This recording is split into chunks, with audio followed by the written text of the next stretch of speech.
We're sitting here with CLG's Peter for another interview from ESL One Katowice Day 2. That's like our fourth interview right now in a row, basically. So let's get right into it. All right. CLG started against the Hellraisers, the first match in the group stage. So what can you tell us about that match?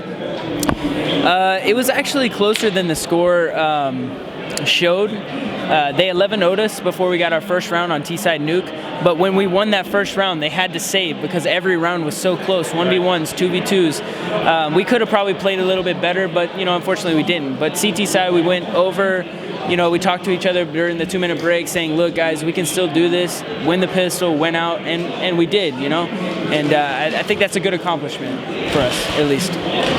So was the whole team feeling that way, that you can come back? Was there ever a point in the game after the 13-2, as you said, where you thought this is slipping away? This is just we're going to go to the lower bracket. What was the emotional state of the team like? No, everyone was. I keep everyone pretty calm and keep going. I'm always the hype man, right? So I'm just telling the guys, look, we've done this before. We've been here before, right? So it's just stay focused. Worry about round by round by round by round. Don't worry about the big picture, because if we just do it round by round, who cares what the score is? Because as long as we get the 16, it doesn't matter, right? So it's I just kept them concentrated. So no one really got down.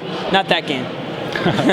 Well, if you're saying not that game, what about NIP then? The second game, what do you think happened there? I think we came off an adrenaline rush, adrenaline high, and went straight into that map. And once we lost pistol and first gun round, and in the fourth round, the eco round, we were deflated almost, because the fifth round they countered pretty much everything we did, every move we made. So for instance, on first gun round, they double naded connector when I was going for an op pick. They smoked top mid, I couldn't get a pick.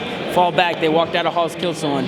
They just played so methodically, and they outclassed us, really. Yeah. But we sort of got down on that game, but we still tried to come back on T-side. We have a strong mentality. Our team's really good with that. We just didn't play our best game yesterday, unfortunately. So next up was Cade, and that was the Dust 2 where you started, well, basically the same as with your first game against Hellraisers, but this time you couldn't turn it around really. Yeah. So what do you think was wrong there? Why do you think you weren't able to get any T rounds? What was the problem? CT rounds. CT round. I'm sorry. No, it's no problem.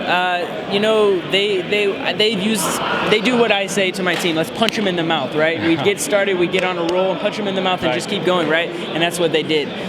They won the pistol. After the pistol, they had double ops already, so they just worked the whole map, and literally they waited till 30 seconds to do anything. They already had 2+ picks. It's hard to hold 3v5s, so it's just they worked us so hard. They outclassed us, and they're a really good team. They're up and coming team, and I think they're going to be a top team in the future in the world very soon. Yeah, you and Cade are basically the two most improving teams as of now, I would say.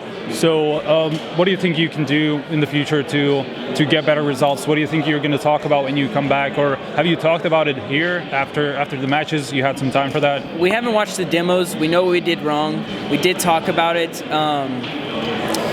We have to not get entry. It's that simple. If we can get to 30 seconds and it's still 5v5, our chances of winning are really high. But when we get entry in the first 10 seconds of the round, we're 4v5, it's so hard, especially versus these top teams. You make a mistake, they will capitalize every time. If they're not you're back home just playing, just regular people. These guys are fucking top-notch gamers that fucking know what they're doing at all times. So it's something we need to improve. We will definitely talk about it more and go over demos when we get back home, but we'll just talk about it. Our communication went downhill really bad in the last 2 games, and so that's something we might talk about too. But other than that, we're sort of happy with our result. I feel like we could have got out of groups, but we didn't. So it is what it is. But we'll be ready next time. We'll learn from this. So you and Cloud9 basically said the same thing. Well, not specifically, but you basically both said that you don't have enough competition in North America. You just need to really have better competition to be able to improve on a steadily improve. Yeah. So why do you think that is a problem? Why do you think the North American teams aren't as good as the Europeans? Where do you think the problem lies? It's because you can't get 5 players with one goal. You always have the one player that someone on the team's like, I don't really feel comfortable with them. It's like there's so many good players in North America, but there's not a chance to ever get 5 good players with the same mindset on a team. Like, I'd say there's probably, and no disrespect to any team, but like maybe 3 teams in North America that can actually have that kind of mentality. And it's like, we need more. We need real competition. We need real practice. Like, we don't have the opportunities as these Europeans. So the top 6 teams, 7 teams in North America really need to buckle down and actually, I'm not saying they don't, but actually try to improve instead of just running out and try to out-aiming, which that's what we're known for. We have really good aim, but our tactics are not as good as other top teams, right? So I think that's what one of our, it's not the skill gap, it's just like the tactics, the gap of that is just so huge, right? And so that's one thing. There's really only 3 or 4 callers in North America that are worth like actually being at this stage. Everyone else is up and coming and just doesn't have the experience. Our experience is here. Europeans are here, right? Cut that out. But anyways, yeah, so it's just really hard, man. So how do you think North American teams in general are set in roles, basically? How do you feel like your team is set in roles? How well do you think you execute those roles, and how do you think other teams understand them? We actually just, we understand roles really well, actually, but we just now finally got a 5-man role. Before, we didn't really have a lurker, so like we had sort of James doing it, Haste, and he's not really a lurker, he's an entry fragger, so it's like, once we learned how to correct that, we're going to grow as a team. Now, as in other teams, there's probably like 2 or 3 teams. Like, all teams know roles, but actually knowing the role and producing off of it is something different, right? So there's maybe like 3 teams in North America that can actually have that set of roles and actually produce off of it, right? So it's really hard for us as North Americans to get that mindset and to get those roles, because, for instance, in scrims, people just run around sometimes. They'll just run around and not do anything tactical. They'll try to out-aim you. Well, over here, all of these players have that aim, so they don't need to do that. When they execute, they can do that. So it's like, we need that kind of practice. We need real practice, you know?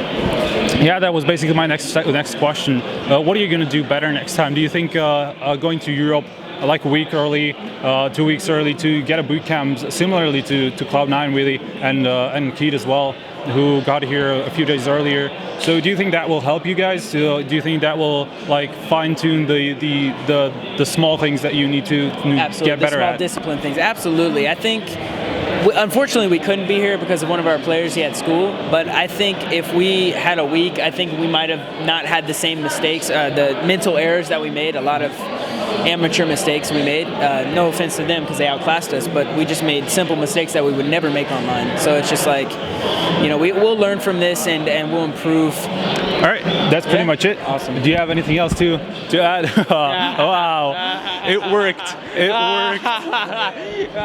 Well, okay. Do you have any last words? Shout outs to fans, sponsors, anybody? I really want to thank everyone who appreciates us and supports us. I want to thank all of our sponsors: Razer, LOL Class, SanDisk, iBuyPower, Cellucor. Yeah, of course. And I just want to thank them. I appreciate everything y'all do for us, and of course, CLG. Thank you so much. And yeah, that's about it. So we have a few more teams coming up at this day. Obviously, we're going to try to get some of the bracket teams as well, some of the winners of the bracket. So stay tuned to HLTV.org.